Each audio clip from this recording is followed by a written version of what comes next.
I'm Herman Faust, and this is Enjoy While It Lasts. Thank you for checking out the show's first episode of Relaunch. Today's Tuesday Chill features my sister and me talking about horror movies. To give us some direction and focus, we broke the conversation down by looking at different subgenres of horror. Unfortunately, there are more types of horror movies than there is time, but we focused on what we thought was the most important categories, argued a little about how to define them, and then talk about the OGs of each category and some of our favorite examples of each one too. Let's chill. Slasher categories to me include, it has to be one person, right? Or one, it doesn't have to be one person necessarily. Oh, this, you know what? One I like that. Let's define the entity, categories. yeah. One entity doing all the killing. Okay. Okay. And it's based off of that. There's not any like Well, in that instance, mystery murder. Scream was not. Would it fit your But slasher? Scream is though, because it's Ghostface. Okay. Ghostface can be different people, and I honestly, so my favorite slasher film is Scream Okay. because of that. Okay. That's like the number one reason that I think Scream is the best slasher film of all time, because you never know who the fuck it is. But it's always Ghostface. But it's always Ghostface coming for your ass. But you never know who, what, when, where, or why. Yeah. You know, until the very end of the movie when they figure it out. Uh-huh. And I think that that's a very realistic way of bringing them back. Mm-hmm. Whereas Michael Myers, Freddy, I love- Jason, they all have these supernatural ways of coming back. What I love about the original Halloween and probably the original two Halloweens is it's nothing supernatural about it, and that's it's just But it is. Michael Myers is not supernatural at all. He can't die. But that's not the case. Like if you go back and watch the first movie, it's not until the very he doesn't ever take any type of damage at all until the very end, and he takes a couple of shots. And it's not unrealistic to take a guy could take a couple of shots and again, yeah, you're stretching your truth a little bit, but it's not like so unrealistic, you know. But and then and at the end of the second movie, it's strongly implied that he is dead and killed. Yeah. So again, it's not until you get to later on to like, wait, he lived that. Yeah. You know, then it's like okay. But so in the first two movies, I think because what I define personally, for me, slasher it's the reason I wasn't sure about Jason, for example, is it's not supernatural. For me, slasher is just a person, a killer that's just straight. I'm coming to get you. Okay, wait. So slasher film. And that's in my definition I think of it. Chucky's That's how a slasher though. it would And that fit. is It would fit. It's a way- supernatural slasher, but that would fit. And I didn't put that there, but I enjoyed. Yeah. I mean, I think everything it fits. I think it fits the definition either way. I think even nowadays, like It's just because that single entity definitely coming for you. Yeah, for like nowadays the new age ones, like the stupid Winnie the Pooh shit they made up, that Pooh and Honey shit. I haven't watched that. Have you watched? I did. Okay. I did, and I'm just anyway. Was it cheesy fun? So cheesy, Fun cheesy though, or cheesy gore. Okay. You were like, "What the fuck am I watching?" at the end of the movie, but you watched it anyway. Yeah, Same thing with the Steamboat Mickey shit. Is Like, whenever we get to that category, you'll see. I don't care for just pure gore in general. I don't either. So I was just like, "What the fuck are you doing?" And it, like the Terrifier. Okay, wait. That's technically slasher as well. See, I didn't put that there because I put that into what we were just talking about. I put that into the torture porn grotesque category, Terrifier. I don't put that into slasher. Gotcha. Just you like or just you want to mention. I loved Freddy. I loved it. I ate that shit up, and I. Are you talking like Nightmare on Elm Street? Yeah, Freddy? Nightmare Okay. on Elm Street. Yeah, because he was my favorite See, slasher person. And that's where I agree with you. It's just that this is where, because we disagree on the definition of it, I don't put him there because he's This is an supernatural. actual person. Yeah. But I definitely agree. What I do agree with is his personality was the one that stuck out Yeah. and made everybody everybody that Love, I at hate least him. knew loved Freddy the most out of the different. And I think he was one of the most heinous. Like that motherfucker was nasty. He would definitely just do He's some of the most nasty off the shit. wall. Although you say that, but like if we want to have a little sidebar of off the wall kills, like Jason, the most iconic one would be Jason picking up a girl in a sleeping bag and banging that shit against the tree. Yeah, But I agree, though. That I do agree. I think that as far as just in general creativity and nasty things on. I think Jason and Michael Myers were both the purest form for sure of just slasher. straight, just straight. We're coming in here to kill people and get the fuck out. And I guess if I'm taking on to talk against myself, Friday the 13th should fit into slasher film because it's not supernatural. If I put Halloween there. It's not supernatural at first, the beginning of Friday the 13th. No, it's not until later on that he keeps coming back, dying and coming back or whatever. Yeah. So then, that would fit. I definitely think that opens up it fits. I put Friday the 13th into one of those double categories because it falls into like the original one falls into like one of the first mindfuck movies. Yeah. Because you're over here the whole time thinking that it's Jason, whoever this demonic Jason is. The entity of Jason. But then. It's Jason's mom. Like, what the fuck is that? Yeah, that's a good one. But and then even in the sequel, it sets up to where when you do, it actually is Jason now. Mm-hmm. That makes it even more like it fits a lot more. I think that makes a good horror film. Period. Is having a twist at the end. Okay, let's do it. Okay. So I mentioned that one that one fits into the original Jason. I think that gets forgotten in the lore of Friday the 13th movies. That the first movie was actually not Jason as the killer. To fit with if I'm looking at, I wrote down a side category of core 80s movies, the favorite ones. One of those fits into this category is April Fools, the 80s for like mindfuck twist movie at the end. I loved that movie though. That was so. I wasn't ready. And you go back and you watch. I like the core 80 category with that too because you go back and watch it now and it's so fucking obvious. But when you watch it I don't think I've watched it since I watched it like maybe when I had like maybe a phase as a kid, in your kids you watch a movie and rewatch it over and over again, yeah. So I watched that movie a lot, but I don't think I have since like maybe I was 10 or 11 years old. So I don't know, I don't have a fresh opinion on it. Yeah, I want to say I was probably like 8 when I watched it the first time, maybe 9, and then the second time I watched it I was like 16 and I was watching with some friends and I was like, this shit.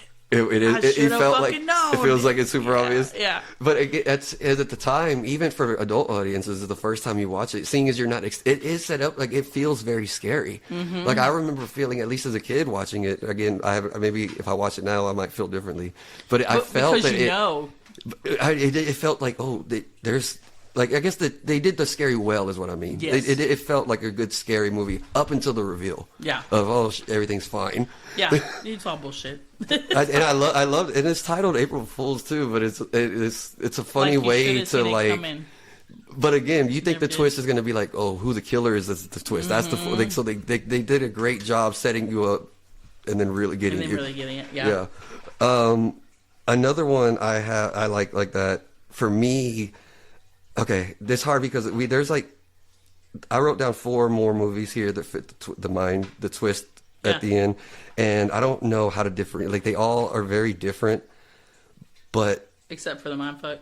Like that, I love them like almost equally, like for different reasons. Okay, what you got? So the original Saw movie. Now I do think later Saw kind of twists into that torture porn and grotesque and like I don't like it as much.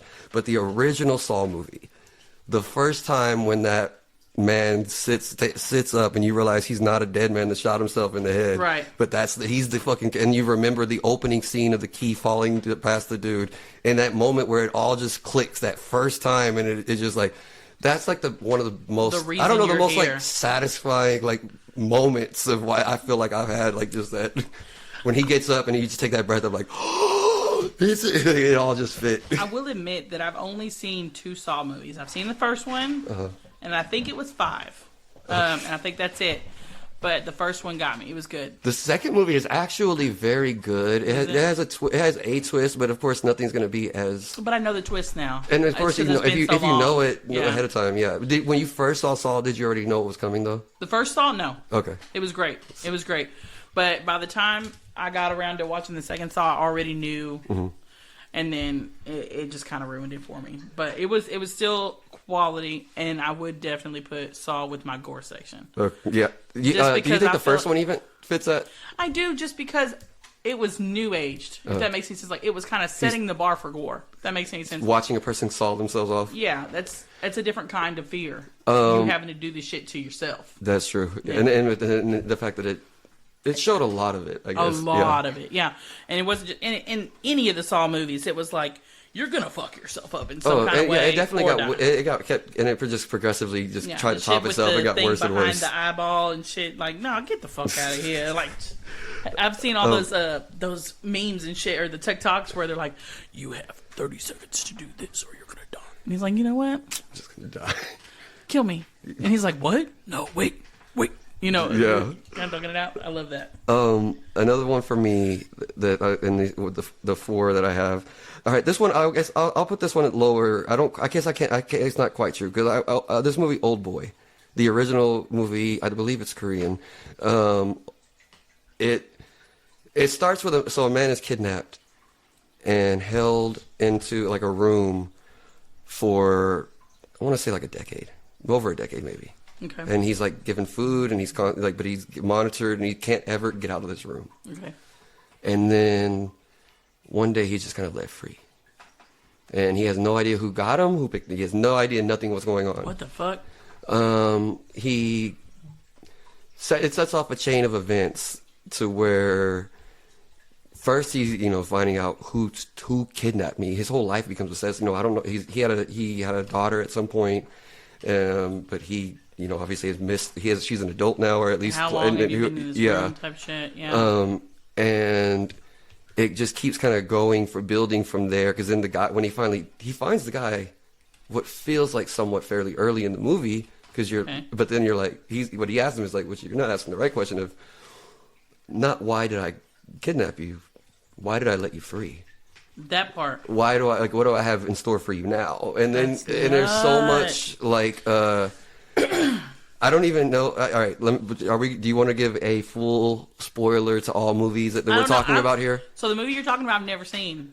So I'm on some shit like, don't wait. All right, you want to do this a case by case, an individual case by case. So in the beginning, I'll put a spoiler disclaimer in general. Yeah. But for this particular movie, I'll leave it. It gets into some. Okay, we'll have to have I do want to have. This is one that maybe I would like to have a conversation about after you watch it. Okay. Where we can talk about all the different things. And underline it. So I'm definitely going to go see it. Another one, again, now I will say, it has so many different twists that it really stuck with me. It was the hardest. I don't love it as much as I love the other ones. High Tension is one that I wrote down in all fucking caps because I love that movie so much. That's a good twist. It's a French movie, but it's about these two girls. One's takes the other girl to go see her family, and it ends up being the one. Well, right? So what happened? I don't want to say it out loud too hard, but it sets up as a. There's like this very big dude in a truck, and you see him pleasuring himself with a woman's head, and he throws the head out the window. Yep. And then he is stalking these two women. Mm-hmm. And then he finds the house, and he basically kills the one girl's family person by person and kidnaps. But that's one where you find out at the end that the killer is not some big dude. No. It's the girl, the homegirl brought to bring to her family's house. Mm-hmm. And you kind of see. Because the whole time we've been following the guest, not the daughter, not the person. We've been following the guest. Mm-hmm. That's been our main character. Right. So then it's at the end where our main character, what we're seeing is that was actually her imagined nation of events. Yep. The real way of events was not some big dude. We saw how she really killed each family member person by person. I loved it. I ate that shit up. That movie, that's another one that the first time you watch it, you're just like, fuck. And that one though, I think it stands up to rewatch because every time you rewatch it, I was gonna say I wrote that one down too because I didn't have that on my list because I don't think Skylar's seen that, and I want him to watch that. I think he would fucking love that one because it's the whole last 30 minutes of the movie is just constant oh shit.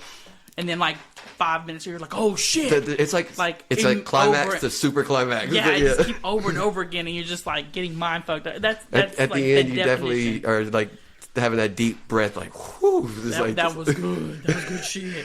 And then the last movie I put in that was Atrocious. It's another foreign film. This one I think is from Spain. It's a found footage film, and you're seeing the perspective of a brother and sister around, I don't know, 18, 17 and 13, so let's say maybe a little bit younger for the girl. And they move into their family moves into a new home, and they're kind of, the girl and the boy are both kind of filming, and they're investigating like local legends and about their house. They're kind of like have this mansion and property, and they're investigating the story of, you know, like what happened here. Okay. And you see the whole, it's a found footage film, but Is it it the also, one where they inherit the house because the chick died? I don't remember that detail. It maybe she found, now if we talk about the ending here, since this is one of those movies, it's gonna be you will either know it or you'll either know it for sure or I'm giving away. I'm gonna let you want me to give this one to you? I don't know. All right, but there's a twist at the end. I guess I'll just leave.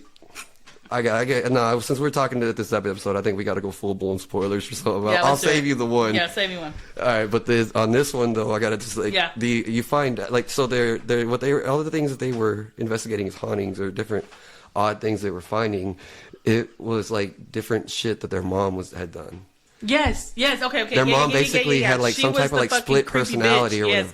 Yeah. And in the end, you find out the mom kills the kids. Yes. And like what you see in the film is you see the brother like putting the younger daughter in like a cabin. He tries to hide her. He's trying to hide her, and try to go. And then so at that moment you kind of at least have hope of like the girl making it. Either her making it. Is he gonna go fight her off? But you don't fight. You don't. That's how it ends, the footage part. You don't see until the footage picks up later. You don't actually see the killings. Yeah. You just kind of find out that what happened is, no, you find out first the son got killed. And the way you see, and then you see the cabin like open, the cabinet that she was hiding in. Yeah. And it's just like all bloody, and you're just like, yeah. And then even at that point though, when the killing's happening, you still don't know. No, it's the mom yet. You're thinking like, is this ghost? Is this what's happening to these kids? Who's hurting?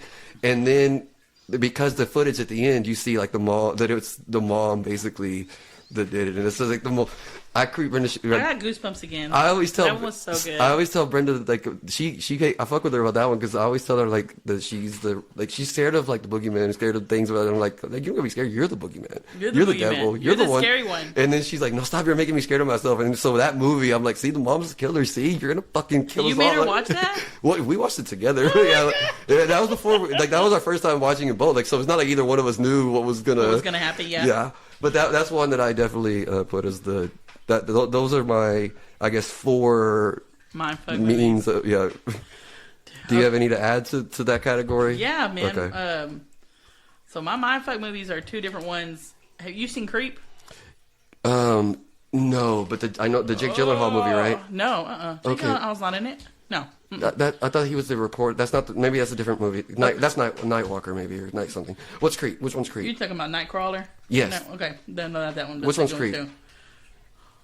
Okay, so this guy answers an ad in the newspaper for it's like $1,000 for one day of work for a photographer. Okay.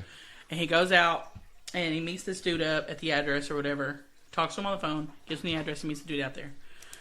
Super fucking creepy dude.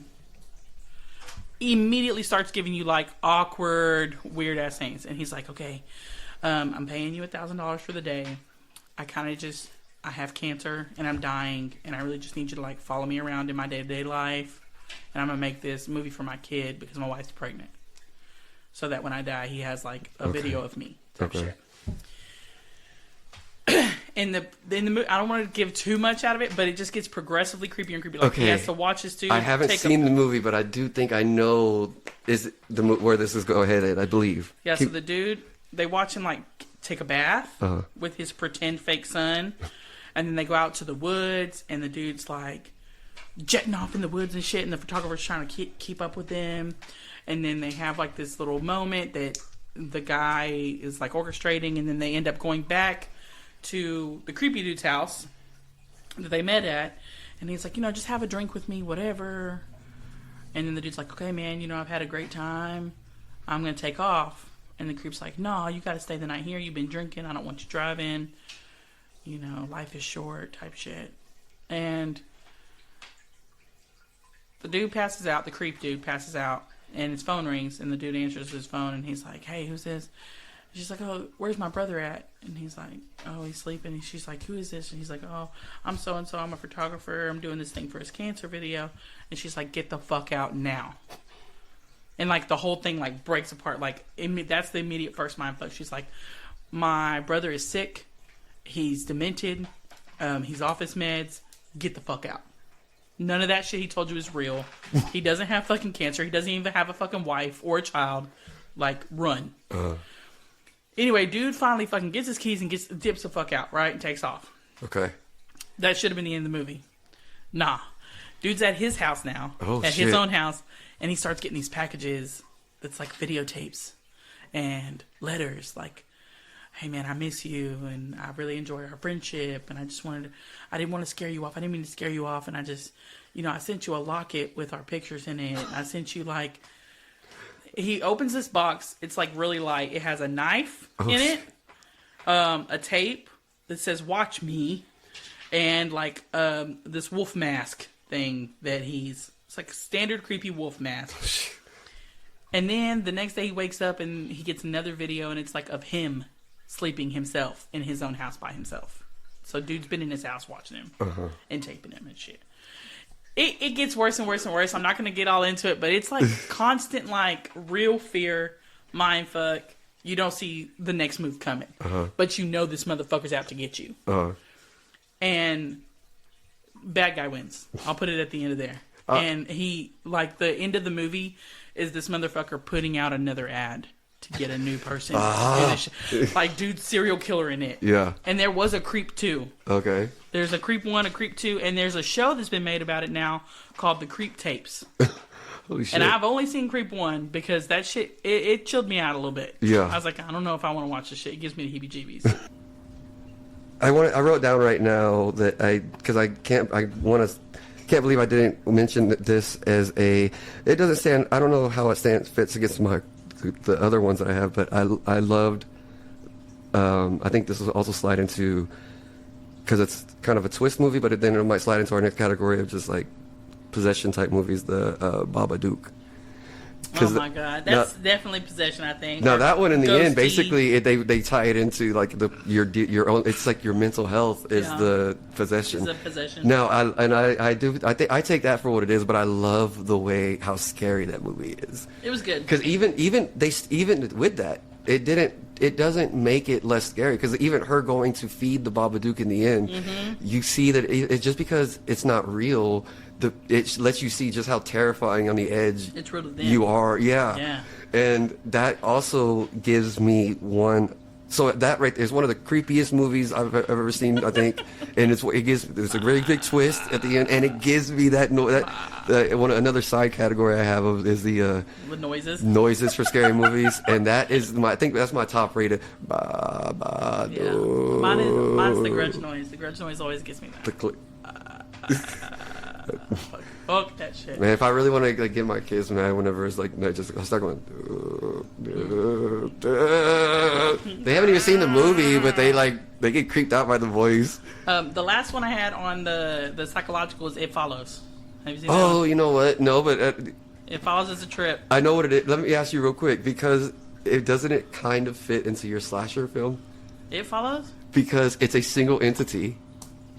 It goes from person to person. Time out. It goes from person to person, and it kind of stalks them to death.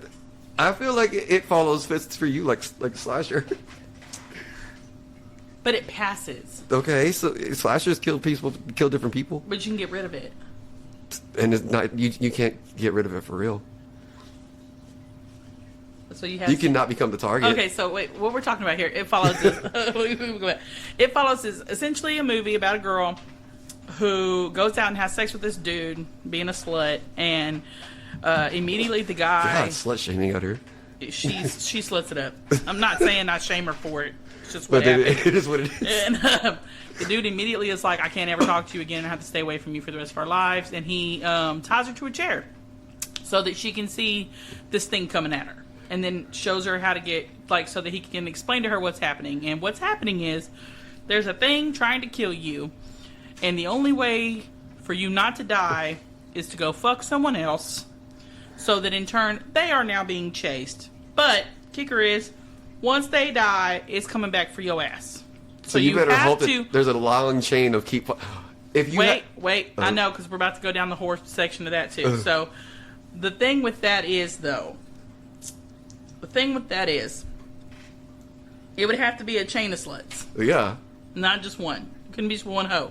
Because once you pass it, you're done. No, I know. But what I was gonna here's what if let's say I pass it to somebody, right? And in between them dying, let's say they never sleep with anybody, they get got. Okay. But before they get got, I have sex with 4 other people. It doesn't count. It only counts because then it's going to come back to me, and now it's restarting on me. Yes. Damn. So you can't That's get those. You can't have that cushion. I was thinking like, because Why don't you just go fuck a lot? Like that's what I was saying, man. I was like, why don't you just go fuck a prostitute? But the thing is that if you fuck someone, they have it now. No matter what, it's coming for somebody though. They have to go fuck someone, and then they have to go fuck someone. It's like the ring where you can't really get rid of it. And you have to tell them about it, because essentially, if we fuck and I'm like, I don't tell you shit, and I dip, then you don't know to run from this motherfucker, so you're gonna get killed. Oh, instantly, basically. Almost instantly, yeah. That's why you have to tell them. You have to tell them. It's in your best interest to tell them. in order to give you the cushion of time to get the fuck out of Dodge.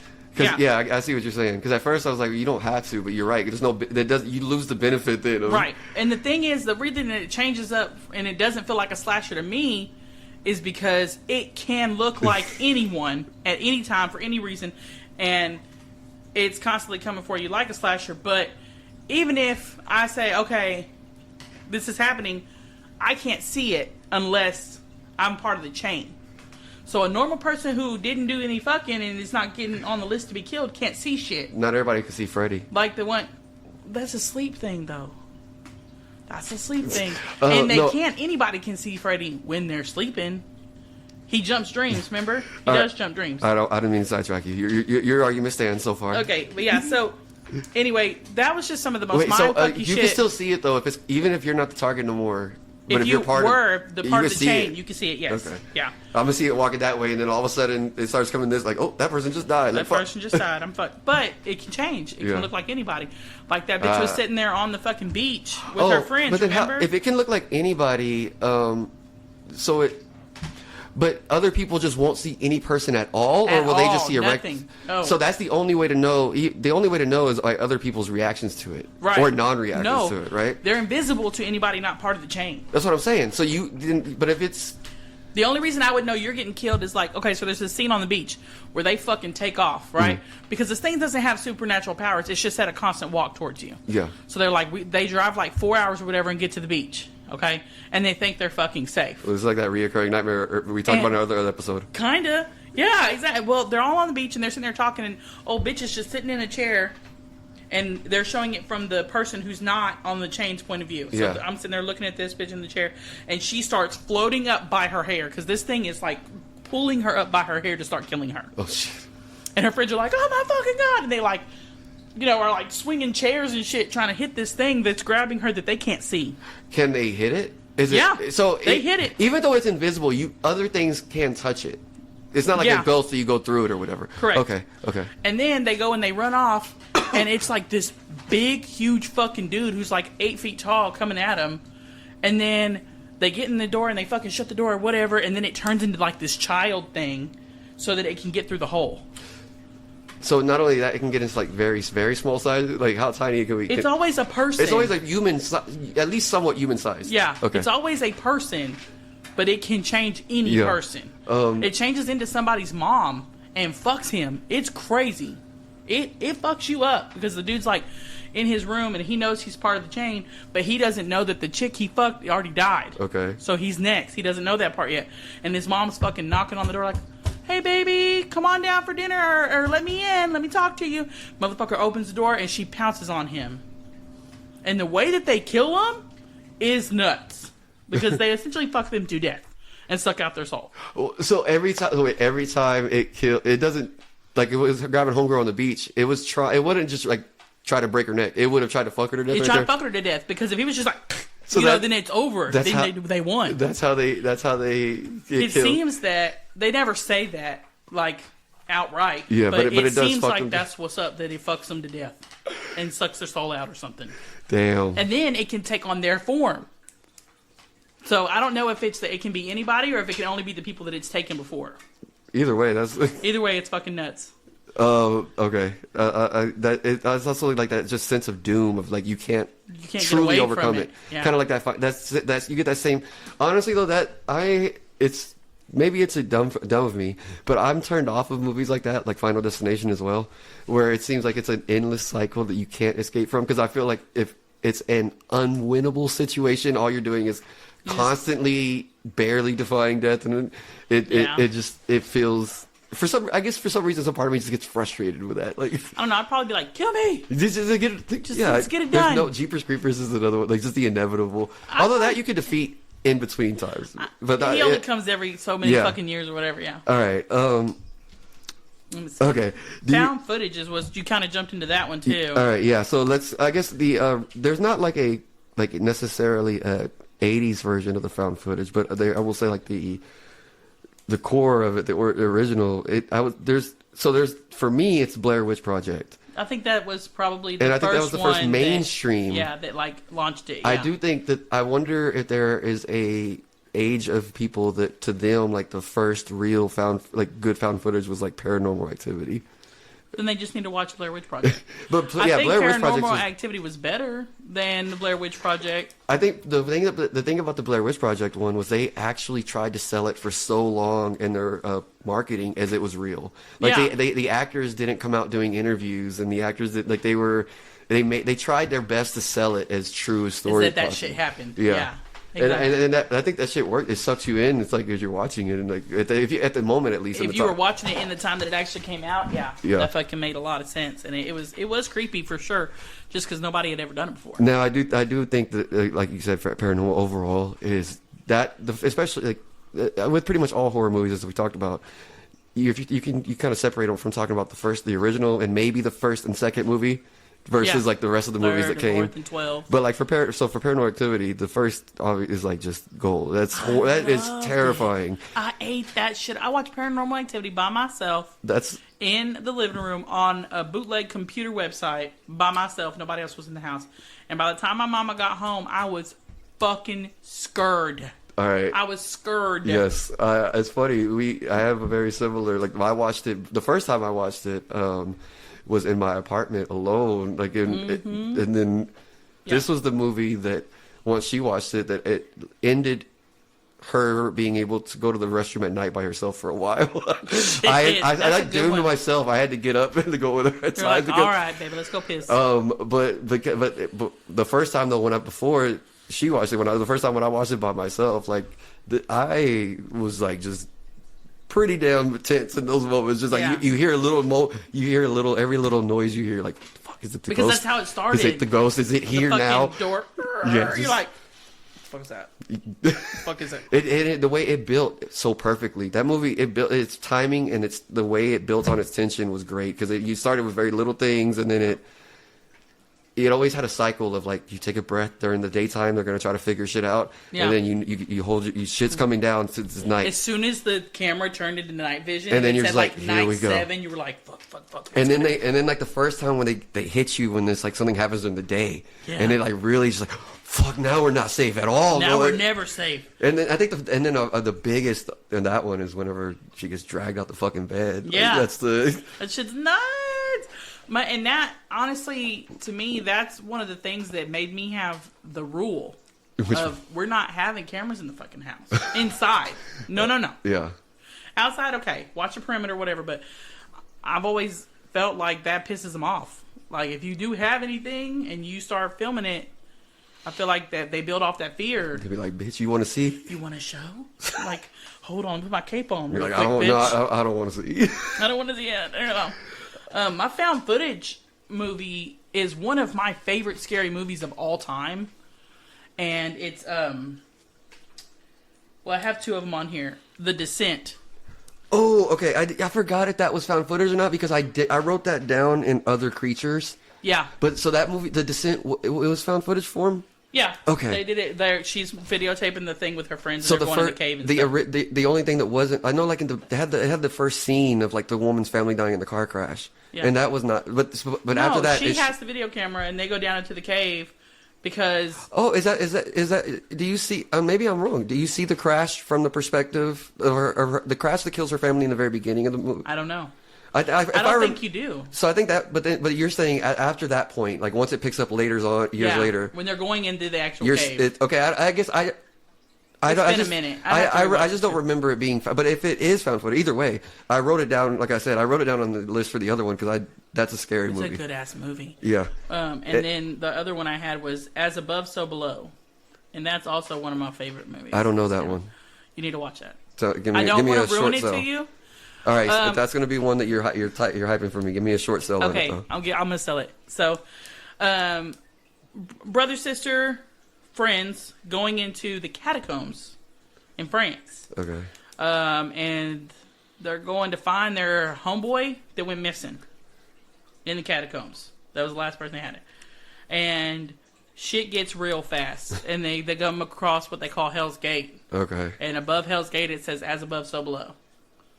And then they go into the catacombs, and of course it gives you feeling like Descent, kinda, and then other shit starts happening. You're walking down into tunnels, Into and the so catacombs, you're like, yeah. with all the dead people and shit. Uh-huh. And then it has a different effect that makes it even more scary for me because the paranormal stuff of the hell stuff starts coming in.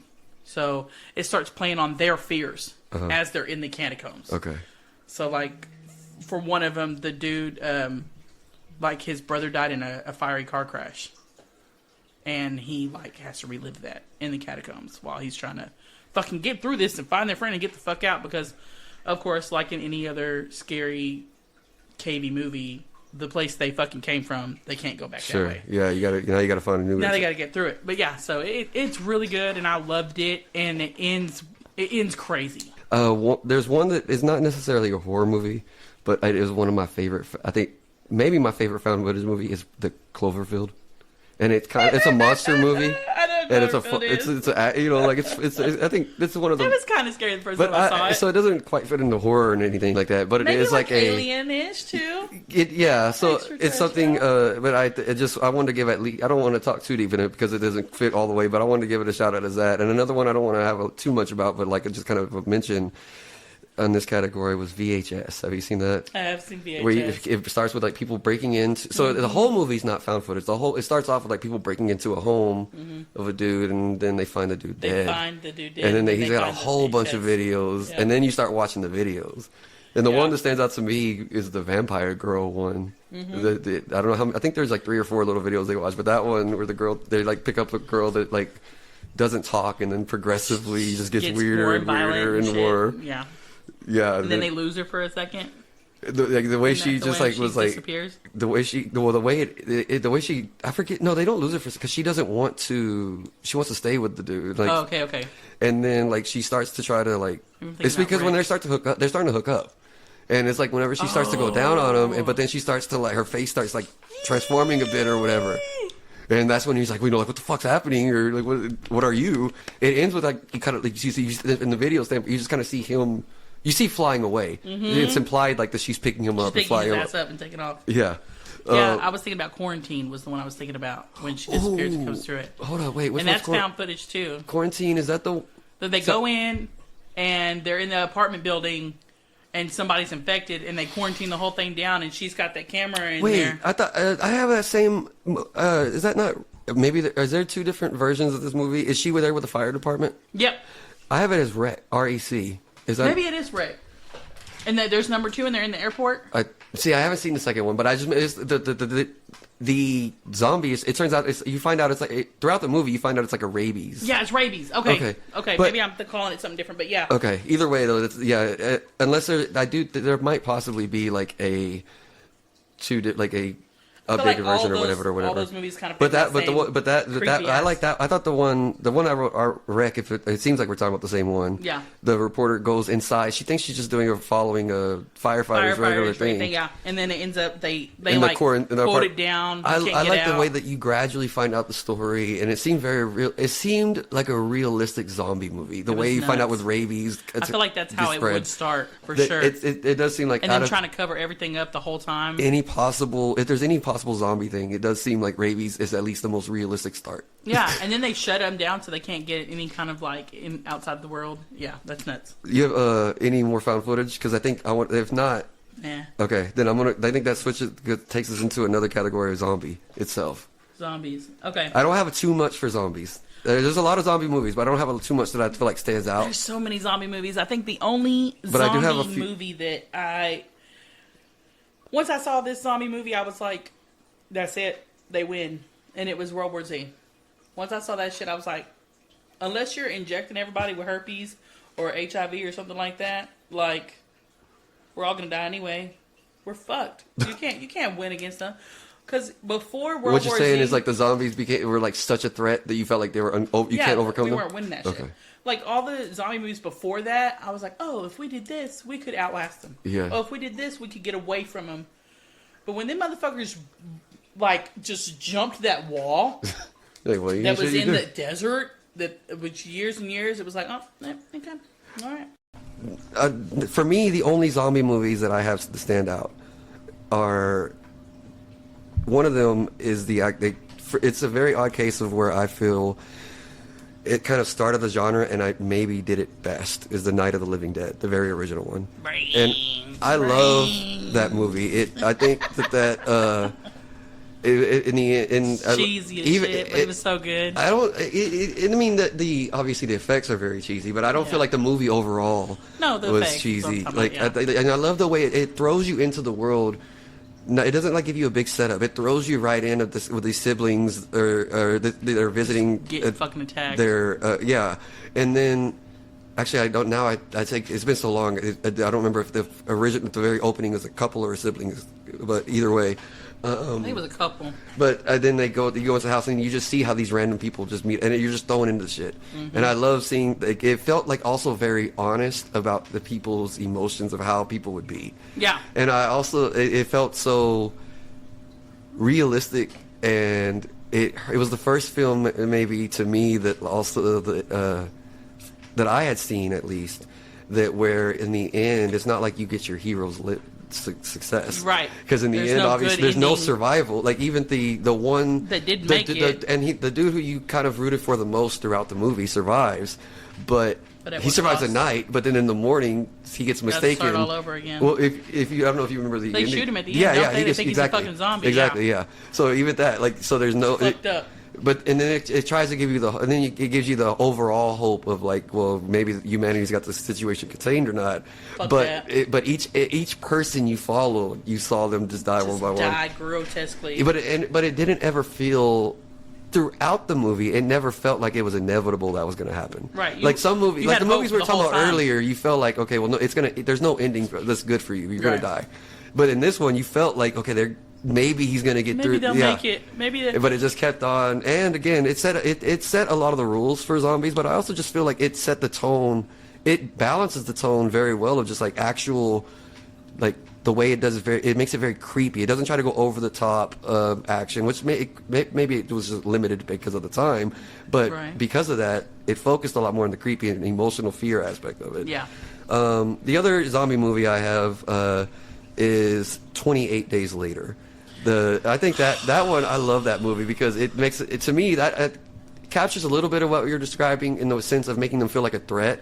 Yeah. One, because it's not like actual zombie. It's like an anger It's the virus or virus, whatever. yeah. And then it just makes your anger just overwhelm everything. I And love then 28 Days Later because of the stagnant of it. Because of it wasn't like, oh, we're going to show you from this guy's perspective while he's getting chased. It was like broad shot. Mm-hmm. Like it was a different way of filming it. Like let's give you this man walking around. it made you feel lonely. Yeah, in a dystopian area where nobody else is around and he's trying to figure out his life and like. Because it didn't. You're right. It did. You get close up shots of the main character's face every now like the times, but a lot of it was shot like you're describing. Yeah, like we're very far away. very to panoramic. show you just how alone the main character and through the main character we as an audience are. Yeah. Yeah. You're just like nobody. Where the fuck is everybody? I will say the bird scene fucked my shit for a long time. When it dripped down. When it dripped down, yeah. And then to think that with it being the virus being patented, the whole time you're thinking like, oh my god, like, is somebody going to turn into a fucking zombie because they got bit by a bird, or, you know, like, even though it never gets really said. In that situation, blood trickled down, and it was that the blood got into the eye of it. And it also made it more impactful that the character that happened to was a character it was a very likable character. Right. It was somebody who had found a way to survive already. It's taking care not only of himself but of a little girl, people. and then after that other people. So you're like, okay, this person's our strong, and it took This is our daddy. It basically took out your strongest character. This is the dad character, and you're taking him out in the that most way. fucked up Like, way. it's just like where you had no chance. It's not like he had any way to defend himself. He looks up and then a drop, just boom. Yeah, you're dead. I wasn't ready. I wasn't fucking ready. Oh, you know what? I take it back. I said two, but I have to slap myself on the hand because the other one that I have to say is is Train to Busan. It's a damn. I forgot about Train to Busan. I can't believe I forgot about it because I forgot about that. That is maybe. I did write down as like because another one that I wrote down that fits into horror comedy that I just kind of give a shout out to is Zombieland.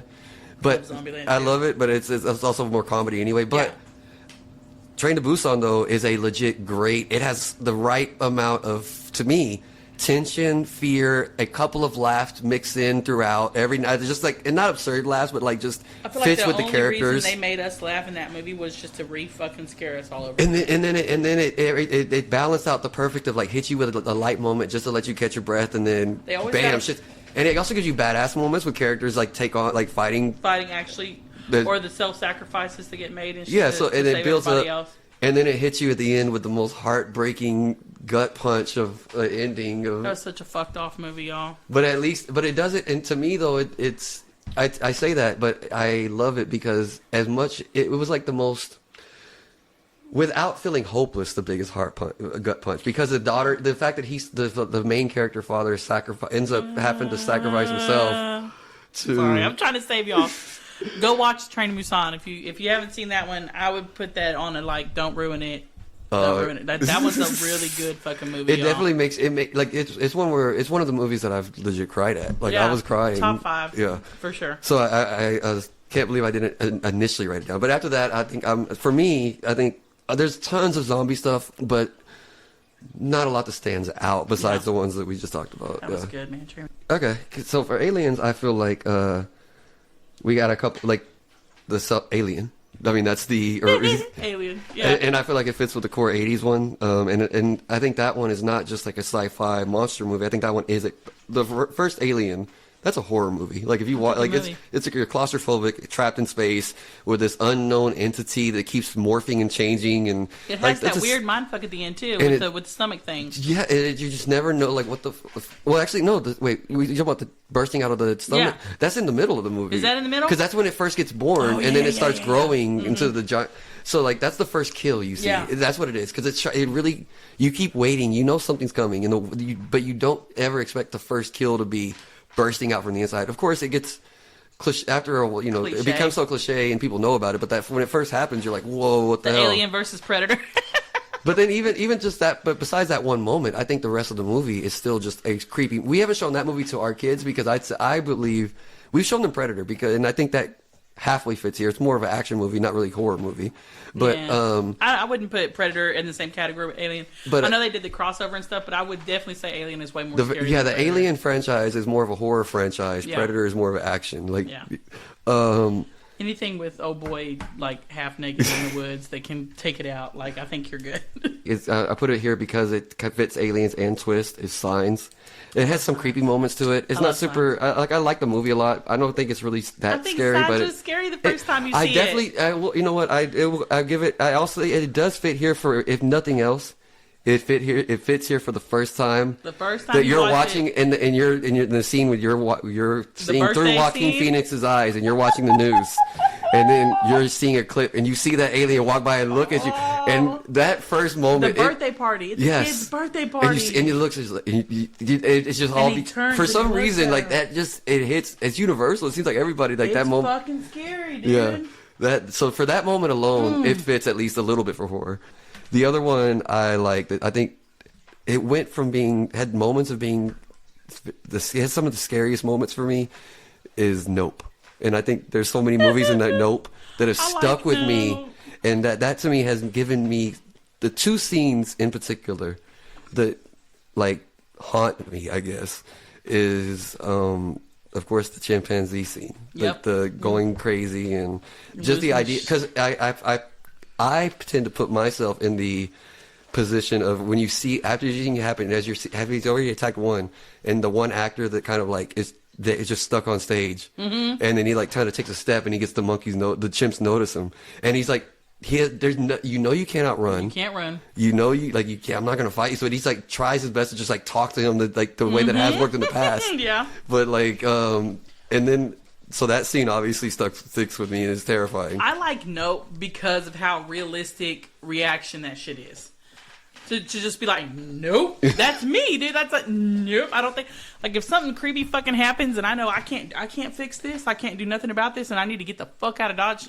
Nope is the reaction. It's also the perfect blend to me of like mind, because you find out things bit by bit. So it's a definitely twist to be, because like the first thing that happens that's weird is metal's falling out the sky that hurts his dad, and you're like, why is this metal? And you Where did this metal come from? Yeah, You you think find it's out a plane? basically it's the alien taking shit of the metal that things he's eaten before, Yeah, but you don't know that at the yeah. time. Then it also balances, like, it gives a lot of mystery, but it solves the mystery in creepy ways. Yeah. And then the scene that gets me the most is picturing going out, you're there with your family, you're seeing, what is this The show in the side country? circus thing. What is this little guy gonna sell me? Yeah. Something in the sky coming. And next thing I know, a whirlwind is pulling you up into it. And not only that, you're stuck in his digestive system. And it held them there. It held for them there. hours. Just people just screaming, and then and then at the end where it crushes them. Where you're running. No, I on mean, a I'm sorry, fucking not the end horse. of the movie, but like at the end for those people, the end Just- where it finally crushes them instantly and drops their Immediately. bones. But like to know that it obviously it could have done that at any moment, And it just but sat it just there and held them and tortured you. held them, and just that that's one of those that like. If I have to stop myself from picturing being stuck there and like, what are you thinking? What are you telling your people that's next to you? Like, Right, I you love can't. you. I love you. I'm sorry, this hurts. God. So that I love Nope. I think Yeah, that's Nope's a to good me movie. that would be the best of all alien horror movies. Nope. All right, don't hate me. Have you ever seen Dark Skies? Oh, doesn't sound familiar. At least just off the top. Man, dude. So Dark Skies is a movie about a family. And see, there's so many movies that I'm like, you need to watch. So it's a mom, a dad, and two sons. They live in suburban America, and creepy shit starts happening. And at first you get the vibe that it's like a fucking possession movie, but it's not. It's an alien movie. Okay. And so like there's a scene where the dad is just outside standing there with his, like, he's just fucking frozen, like with his hands out, and he's fucking shaking, and his nose starts fucking bleeding, and the mom's going to check on him, and she's like slapping the shit out of him, trying to get him to like come out of it and stuff like that. And it is a mind fuck because the way that it ends, essentially they find out that the aliens are going to abduct one of the kids. And so the aliens are coming in. At the end of the movie, you actually see the fucking aliens and shit. Like, it is nuts. And the aliens are, like, very telepathic, and they're very, like, fucking with your mind the entire time while they're in your house, coming to get your baby. And it instills a fear in me that is, like, never left. Okay? And they take the other kid. It's while they're in the mom and dad's head, fucking with them, making them think that they're saving their child. The one child that they think the aliens have been coming for this entire It's really fucking trying to time. get the other one. And Damn. they fucking jack the other one. And that's done, dude. And they didn't just keep both kids at the same time. No. They take old boy. No, while what they're I'm trying saying- to save what this I'm saying kid. is parents just didn't. They couldn't keep two kids. You'd have to watch it. Yeah, I probably should, to to see how it gets to that point. how they get to that point, because they were like all in a room. Literally, they were in the bedroom and had the kids together on the bed, and they were surrounding these kids where they were literally hugged over them like a fucking eggshell around these kids, trying to save their babies. And then this shit gets in their head, and it fucks with their mentality. So, but you don't know that at the time. You're seeing these things happen. You're seeing it the way that it's happening inside their head. Yes. Uh, And then it's like, boom. and then you're like, oh, this is what reality. And it's like the aliens are standing there with this fucking child in their hands already, and the mom is and the mom and dad are still hovered over the one kid. yeah. It fucks you up so bad. Man. The other specific creature category we have is vampire. Yeah. I don't have a lot of vampire. I also don't have a lot for me that stands out in vampire. Kind of like zombies, I feel like there's a lot of stuff, but it's Not necessarily something that's going to scare you. For me, the thing that I only have one movie that really scares me and I love, and that's 30 Days of Night. I think that is a...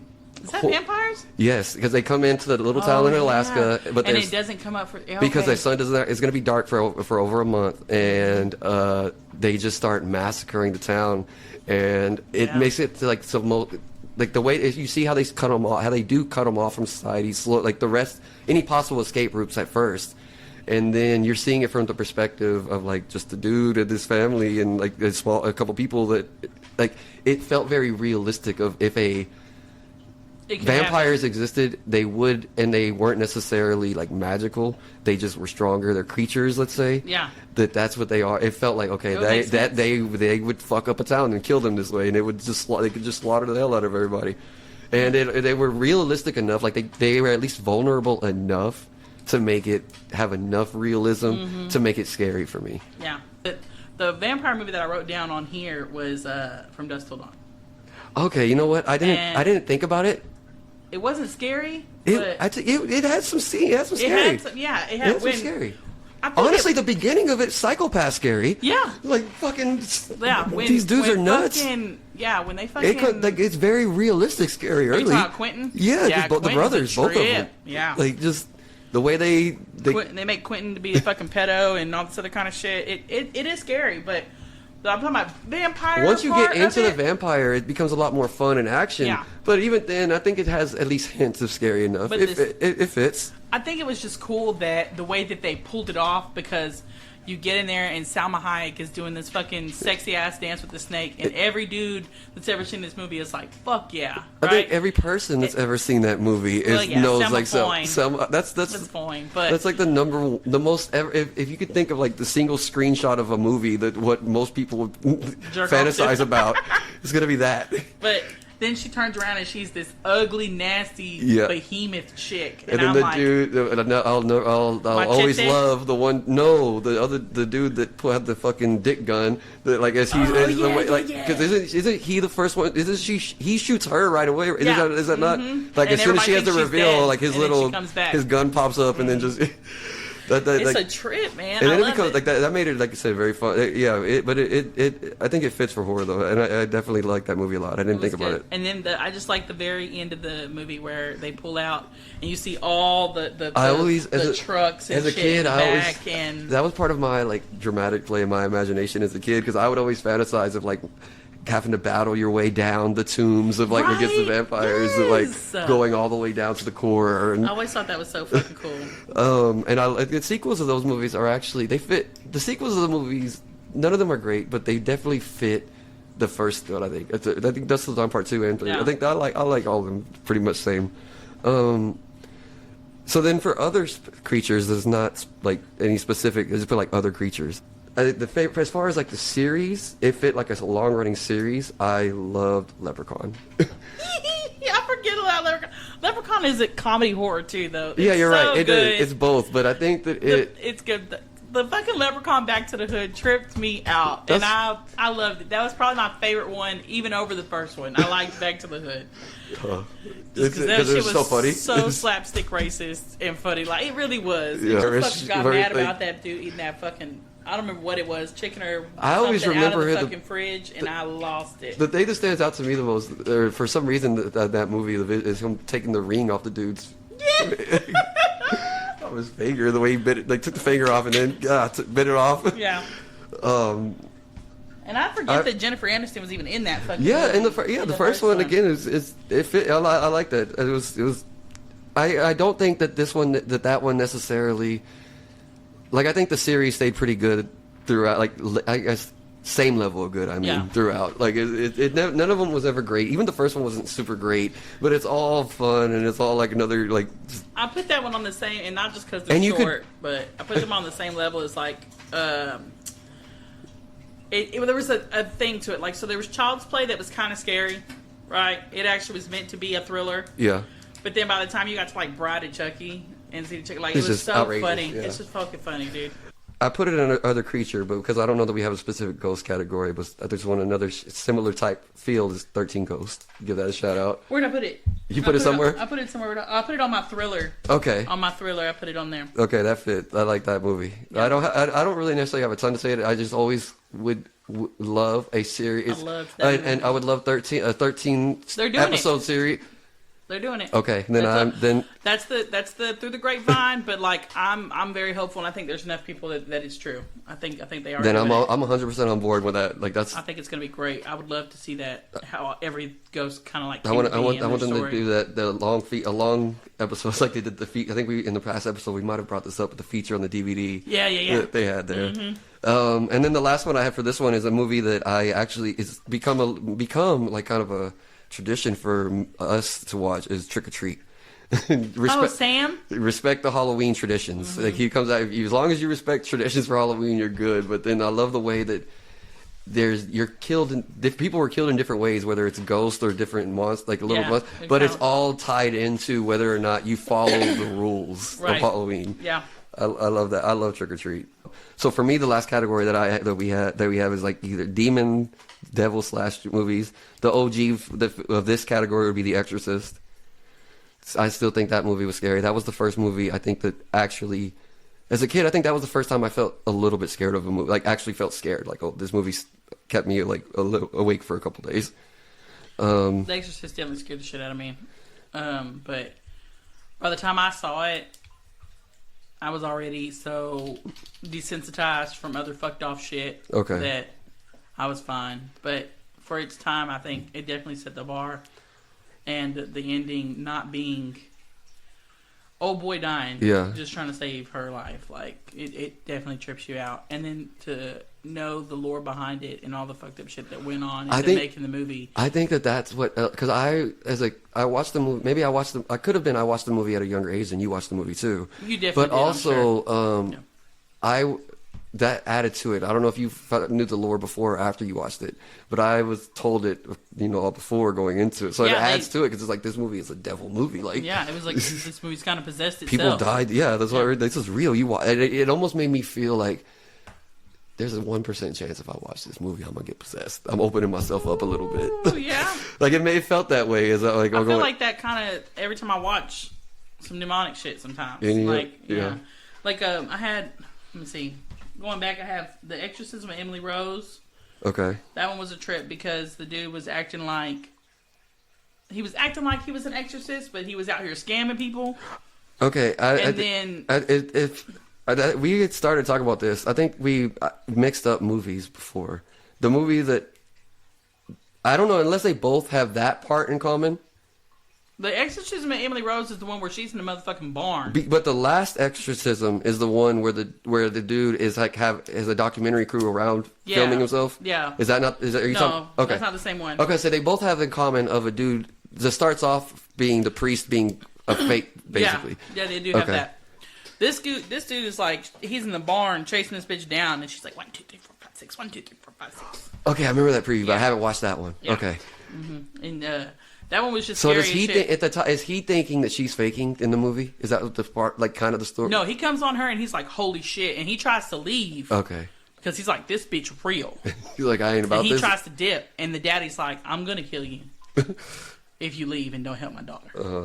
And so they actually end up getting another priest to come in and help with this one. Okay. Yeah, and then the devil inside was pretty fucking scary. I like that one was just because it was very up close on the devil inside. That's the one with the bitch with the lip and the connected cuts.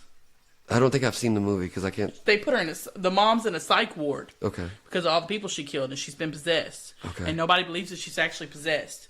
And then the daughter ends up working for the Vatican or something like that, something very Catholic-y, and she's literally studying like demonology. You gotta have to, like, some save type her mom. of Catholic aspect to a demonic possession movie. Well, yeah. How you gonna get him out? But so she essentially gets like one of the exorcists, the priest people, to come with her to help her mommy, and it ends fucked. Like she ends up crawling on the wall and shit. It's crazy. The lights are all like flash in, and then they flash up, and she's like in the corner looking at him, like crawled on the wall and stuff. It's very nutty. It gives you like a lot of those images of just that stick with you. Yeah, I do. For me, I think this is another, like I only wrote down two other, besides when talking about The Exorcist, I wrote down what I think stands out, because again, I think this is probably like this with a lot of horror movies, or a lot of genres are flooded. So this is another one that it's hard to stand out, I guess. And for me, the one that stood out was The Last Exorcism, which I mentioned has in common that the priest is going into it thinking it's fake, because he has a crew with him, because he's gonna expose the fake exorcisms that he does. But then he gets that, and he eventually kind of after a little bit of time starts feeling like shit's real, and he still is never quite sure what to do about it or whatever. Yeah, he doesn't know whether he can play it off or not. But it sticks with me because the way they play it through, it's very creepy, and seeing his own internal struggle of whether to believe it or not, and then afterwards, what do I do? Am I going to do something about it or not? And I love it in the very end. It implies that he probably dies doing this, but you see him making the decision of like running up to the cult with the girl in his attempt to try to be the priest as a servant of God and try to fight this demonic whatever things is happening. But like, so you kind of give the good feeling for him as a character of like, maybe he died, but maybe he died with faith, or maybe he did sacrifice, see if he accomplished something in his death or not. But it definitely, so I like that movie, because also, even as an audience, you spend at least a portion of the movie unsure yourself if it's real, if the family's faking it, because he's also thinking that, he's like, a lot of times family. I thought the daughter was, or the dad on that one was. Yeah, they kind of lead you shit to her, and like maybe she was just traumatically fucked up for a long time. It wasn't in the movie. Yeah, so they played it very well of like slowly building it, like transitioning from it. Yeah. Okay, I don't know if I've missed anything, but I do we want to talk about the movies where kids are like the devil, basically devil children movies. Okay, wait. Okay. I want to do the grotesque because I don't want to end on grotesque. Oh, okay, you're right. Let's do the nasty because I don't want to end on it. You're fair, but okay, for me, I don't have a lot to say about it. I don't like it. It tends to just like, it's just trying to shock you, and I definitely put the Terrifier there. To me, I think it started getting a lot more, I guess Hostel feels to me like the mainstream, and then what made it its own category. Because before, it seems like to me there's a marker of before and after Hostel with that type of movie. That's how I felt about Saw. Maybe, and it could be. I personally don't put centered around it. I don't. To me, I look at Saw less the way that we kind of maybe have different degrees of how gory we put Saw as. I think Hostel was definitely more upfront. It was all about it though. Yeah. I had Cabin Fever was super gross to me. I hated it just because they made it like the disease thing, and that scene where the bitch is shaving her legs and her fucking skin starts coming off, and you didn't see it coming. Yeah, it wasn't like torture chambery. It was just like, here's some real gross shit all of a sudden that you're not ready for. Yeah, because I don't want a movie, and then like, so another one that is just like I will ever refuse to watch, and honestly I don't even want to talk about deep as Human Centipede. Yeah, anything that makes me want to throw up. I don't want to. I didn't finish that one. I don't want to talk. I don't want to like engage in taking in like that's not scaring me. You're grossing me out. Grossing me the fuck out. Yeah. Man. I would just kill myself. If I woke up and my lips were on someone else's asshole, I would fucking hold my breath. I would just fucking try something. I'd be banging my head on the floor. Nope. You can't tell me that there's no amount of thing that you can't. I'll rip my skin and be able to. Yeah, dude, it's over. All right, so yeah, but that's pretty much. So because of that, I don't really have anything else in that category. Well, there's this other movie called Incantation. Okay, and it's I think it's Korean as well. Okay. That came out on Netflix. Okay. And it wasn't like released big, but it came out on Netflix, and it blew up so big to where they were talking about bringing it to theaters, and it was super cool. I liked it a lot, and it was kind of gross, but not grotesque to the point where it's gory. Okay. But essentially, it's like this little town that this chick was born from, and she never went back to, and apparently it was super cursed. But she has to go back because she's cursed, and she has to go back to get the curse lifted because she's pregnant. And then everything takes off from there. And then she wakes up with like these little, like, the curse is essentially like written into her body, like as little cuts or whatever. It was a super trip. It was good. It was a good movie, and it got a little gory at the end because they show the birth and stuff like that. But So you think that's an example that fits the category, but you still you think it was a good that's one of the few where I'm like, Yeah. I'd watch that again, even though it was super gory and gross for a little while. Okay. Devil Kids then. Huh? Devil Kids then. Let's do Devil Kids. I have a couple I wrote. I think the first one that popped in my mind is Children of the Corn, which I don't know if that would fit with the core 80s group of this. I think it is definitely. But the thing is, for me, I like that movie, but I can never take it seriously because of South Park. Yeah. And the fact that They definitely ruined it. I watched the South Park episode first before I watched, and he'll Outlander. We have a woman, Outlander. Her blood was spilled. Yeah, pretty much. And then when you watch the movie, and that's the exact line. That's the exact line. Yep. Like the fact that he wasn't like an exact whenever he's actually Fucking Timmy. like I just couldn't I as much as it's my own fault and it's South Park's fault, but I like that movie. I think it's well done, but I can't watch it without just tripping every single his voice, his face. Outlander. I've always had a problem with children in horror movies, even before I had a child. I was like, that's a fucking line. Like, quit bringing the babies into it. Well, Like, fuck them you mean up. threatening the kids? Well, but what about when the Right. kids are the threat? Yeah, that's the issue I'm having here. Like the fucking sinister little twins in The Shining. The Shining. The fucking girls. Yeah. Yee, get the fuck away from me. And I know that's like and then that's just that's a good trope, standing like the creepy twins. the creepy twins, Yeah. man. I Here, mister.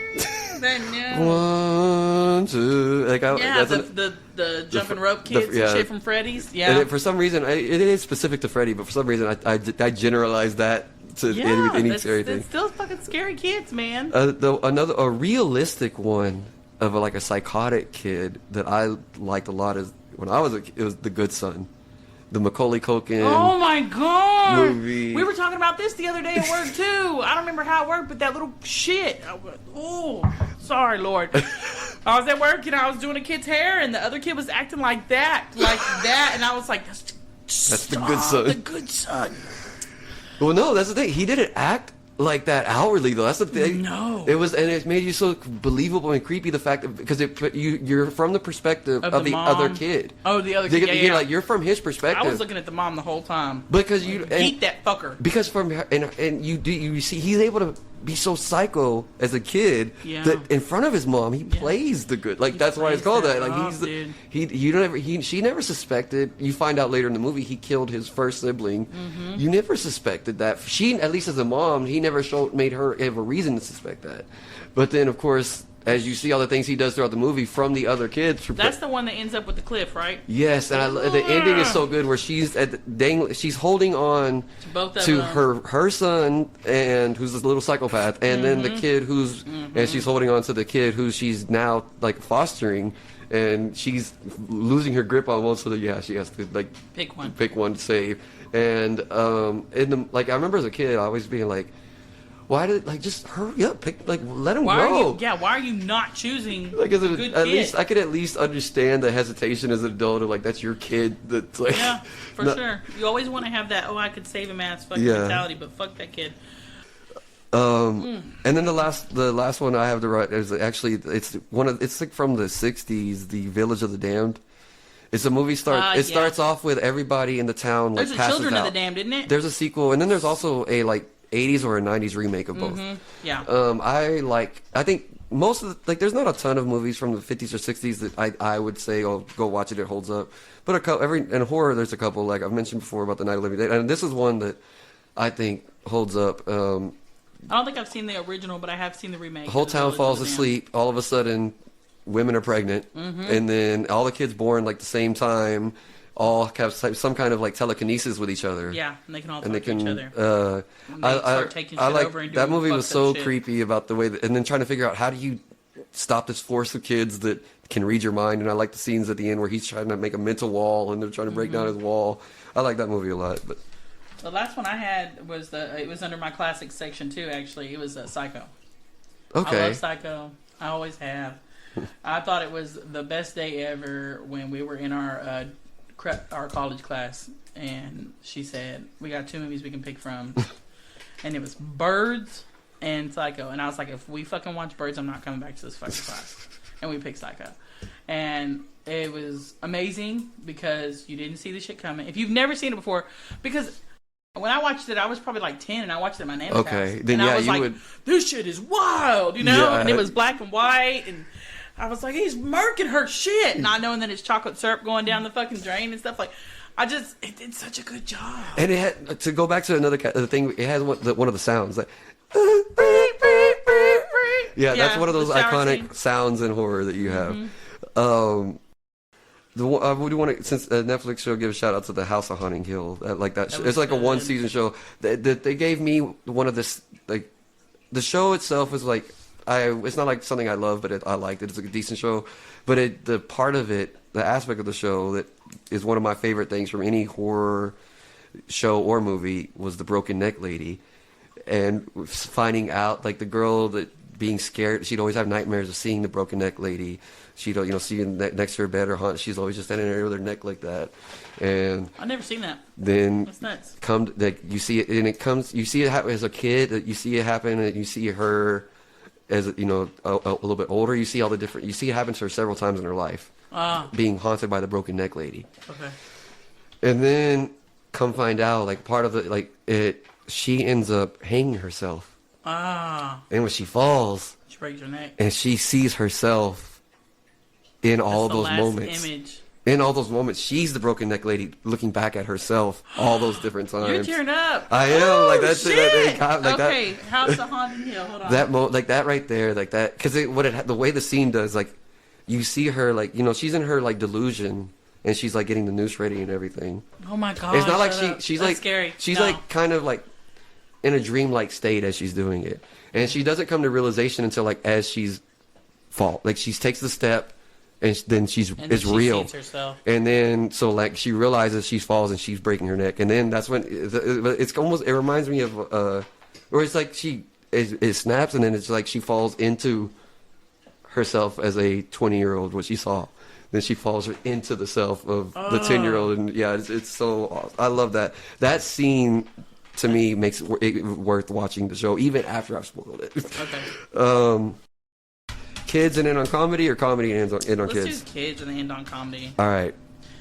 So I put together, like, I guess what I couldn't. It's hard to, Acceptable like. children's. It's hard to, like, rank. No, I put, like, what I think. All of these are, like, great. Made for kids. I think are really good ones too. Okay, good. But I couldn't. It's hard for me to, like, rank them and narrow them down with kids movies because there are a few different things going on. But for me, Paranorman is one I think is a little bit underrated. I But like I it. love Paranorman. Becca loves Paranorman. She did. I love the idea of, like, it has a real lesson of, like, hey, just be yourself, follow what you do, whatever is fine. But then the way that the world is set up is really cool. The lore of the world is cool, and the way, like, the ending. I think that movie is one that had me tear up a little bit at the ending with the witch that he had. It's good. So I like that one because it has it like I said, it made me tear up. It had a real emotion to it. Nightmare Before Christmas, I feel like it's just, you got to have that because I put that one on there. and it's I think that's whether you call it a Halloween or Christmas, you're right. It's both, obviously. I mean, it's a good introduction. And it's a great for kids to get used to the themes of horror, Of Halloween without being scared. Yeah, it's great. And another one like that, I think, is Coraline. It takes the next step of being creepy, but it's still Coraline's a little creepy. but it's fantasy world enough, like, to where Still claimed it introduces the kids to, like, the creepy vibe and the creepy, like, something's off. But Yeah. like, I like those were different ones that my kids went through phases of favorites. Yeah. Mine was Go ahead. Hotel Transylvania. I really liked Okay. just because I liked how they had every different monster. So they had, like, the mummy, the swamp monster, It's almost- the werewolf, the vampire, like It's almost like a crash course to make sure the kids know about the classical the monsters. classical monsters. Yeah, and then they all stayed, like Frankenstein, and they all stayed true to their, like, characteristics Yeah. of that monster. Yeah. And I really like. And then they even had the bad guy was Van Helsing, which I thought was super cool, like, because it makes the monsters, like, band together. Yeah. That was cool. I like that one. That's a good. And there's several of those, but they're all. I think they're all pretty strong. Frankenweenie is one another one that was really popular. And I've never watched like the live action old one, so I don't know. I don't know if that's if good or Becca's not. even seen Frankenweenie. But the animated one, that's one that is gives off the vibes of like Frankenstein. You know, like he's like a good guy. But it's so like seeing. It's really cool seeing the different, because you see different monsters come to life, like different types of imagined monsters that maybe are not necessarily classical. But it mixes it in with it kind of gets kids used to tropes too, because it has like his teacher that is kind of like looks like oh my god, I can't believe I'm going blank on the old dude's name from old classic horror. Thin mustache old man that talks like. The teacher definitely like gave out those vibes, and now I'm gonna have to Google in a little bit who that person was whenever you take over talking again. Another one I have that for my kids in this category is Corpse Bride. I think that one's a great. Shit's terrible. It's sad. It's a really cool because it makes the monsters they're creepy at the same time. They start creepy. Well, that's what I'm saying. They start creepy, but then they turn into like. Yeah. They're you see how they're people. The ghosts and zombies Just are dead people. folks. And and my kids love that movie a lot. Yeah. A completely different type of vibe that is one that I think is like actual scariest of these that you might laugh at me right now is Willy Wonka. I'm done. I think if you're a kid, like I think depending on when you watch that. Just because you have some weird thing with the Oompa Loompas, don't put that on everybody else. No, it's not even them. But that is this creepy chanting, like all in a uniform. Why are they all orange? That is not made to be a horror film at all. These kids are getting picked off one by one. Body mutation, like her body's blowing up. If you just fucking follow the rules, that you don't have kid's to worry about drowning that. in chocolate. You die if you don't follow the rules. Follow the fucking rules. So just like every adult horror movie, you follow the rules. All the rules. But it's still a horror movie. I can tell you all the rules now. Fine, but it's still a horror movie. Willy Wonka's not a horror movie. Stop. They could definitely No. each person gets taken out like a horror character would get taken out, like Then with don't karma. be a shit child. Say that to every single teenager in a horror movie too. Well, but don't fuck. Don't go anywhere by yourself. But there's still a horror movie, Yeah. and Willy Wonka is a horror for kids. For sure. I think it's and obviously you can't get to that tunnel scene without feeling some type of creep vibes. Oh my God. And I think his performance, Gene Wilder's performance, is so awesome. To just like he sells the creep. Yeah, like, he's he's so that borderline nonchalant. of like, is he a creep or is he just a cool guy? He's and a if cool you're guy. if you're a creep, that's the perfect line you want to be at. Yeah. So that's all I got for kids. For me, I don't know. The only other one I had on there was a Monster House. I've said that multiple yes. times. That Monster House is an amazing movie, and Becca used to watch it to go to sleep, and I'd have to turn it off after she passed out because the menu screen was all like all the time. And I'd have to turn it off to be able to go to sleep for myself because I'd hear creaking and shit off in my daughter's room, and I'd have to turn it off. But that was a good one. Monster House has two villains that give you two different types. You have the starts a villain that becomes relatable old man. The old man wasn't a villain. But you start as the beginning of the movie. He's the villain. You think he's a creepy old man, but he's actually trying to then save you your get to life. see the actual villain that The eat like house. this. Who's the ghost of this fat bitch? Hateful. That hates everybody. That like. Yeah, I had that That's- one. I like that. It was good. Yeah, that one's a trip, a whole trip and a half. The first one I wrote for real though for me was as an older one. There's a kid was Gremlins. I love Gremlins. I wanted Becca to watch Gremlins And that's kind so of bad. I started there because it's kind of a transition. It's a kind of a kids movie. It's a kids movie too, basically. I'm gonna write that down for Becca to watch. I think she'll be good. I think she's ready. I don't remember there being anything over the top in the movies that are in. No, it was just a trip because But the rules of it gave you having to learn the established rules of these characters of the monster. don't and get then it wet. what Don't happens feed it if after yeah. midnight and no sunlight. Right? And then that's one that I think the sequel is actually better when they get into the big office yeah, building and they're in the everything. movie theater, fucking freaking out, and the little girl gremlins back So there. I think I love Gremlins. I think that's a great horror comedy. Yeah, it was a good one.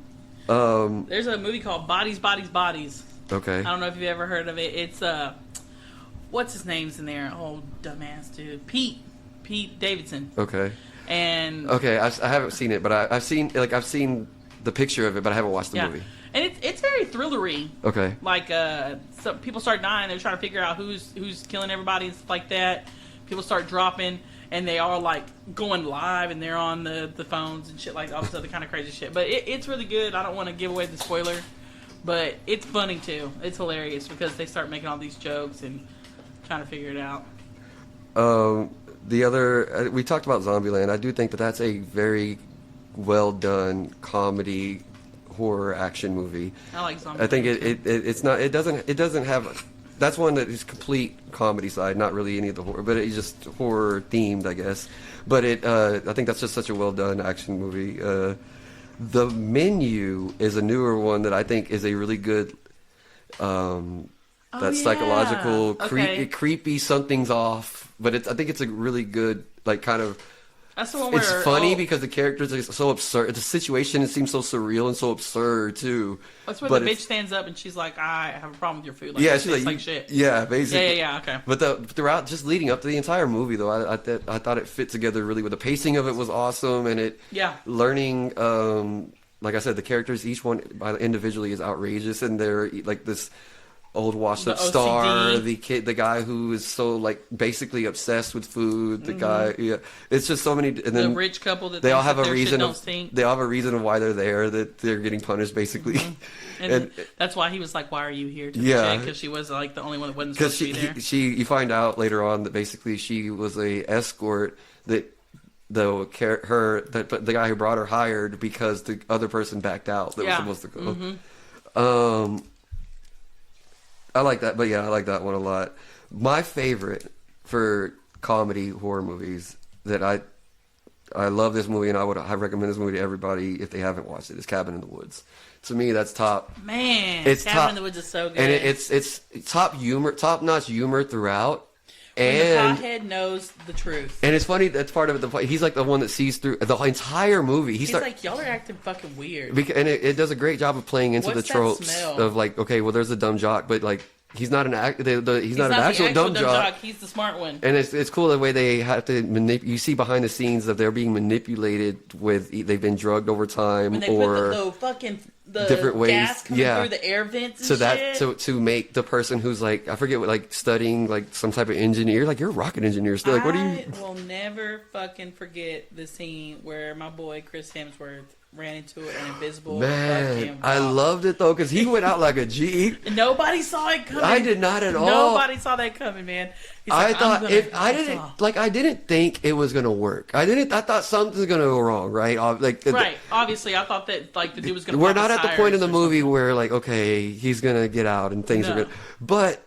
You didn't see running into an invisible force field and just splatting against the wall. But they planned that out so fucking perfect because at the very beginning of the movie, you see that fucking bird flying to that wall. They foreshadow it. We all should have known. And you know what? And there were some people that in the moment were thinking about it, but I wasn't thinking about it. I was not thinking about it. And I'm that person that's like trying to figure everything out, and I did not see that coming. Yeah. And then them just sitting there smoking at the bottom of the fucking. When they're at the end of it, when they're accepting. Once they go down and see all the monsters and all the government conspiracy. Which, by the way, I don't want to just glance like that was some of the coolest way to incorporate, because some of those things were very creepy looking, actually scary. They had the ghostly twin thing there, good part of it there. They sure did. In the movie they ended up getting attacked by the zombie Hick family basically, but I loved how they had the bets on, is it going to be the merman, is it going to be wait, so if you haven't seen it, that's fucking nuts. But the movie is hilarious too throughout. They play on all these different tropes. That's such a good movie.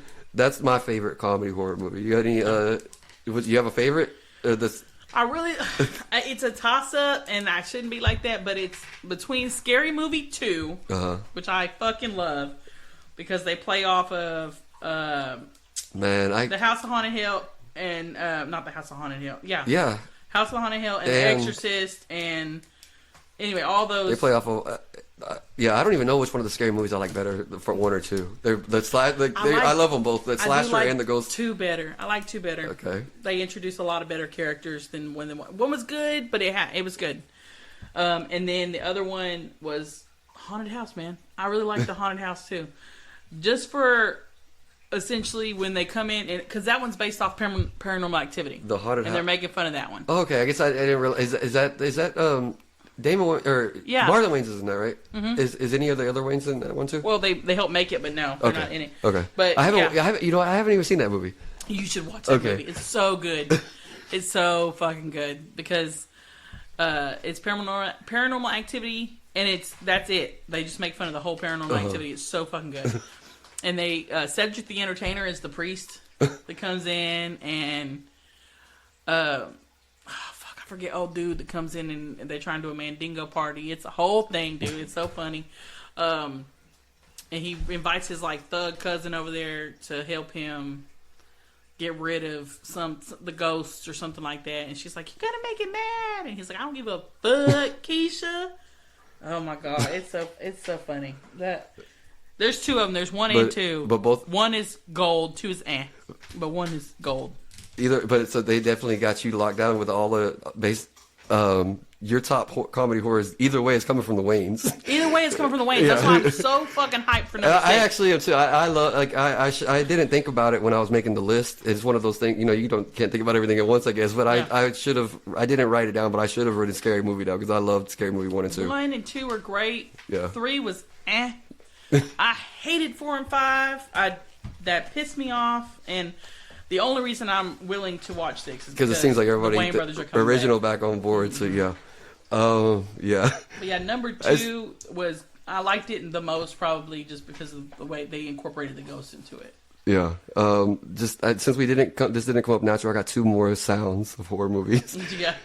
Got to do the one that, because I got to get them out of my head now. The one that is from a Japanese horror movie that I forget the name of it, and I didn't end up liking it that much because it was kind of but it was like an odd and somewhat body horror movie. And in one particular scene, this lady has so he's basically, his body's paralyzed, and she has a needle, and she's like and every time she's saying "dee," she's Poking him with the she's needle?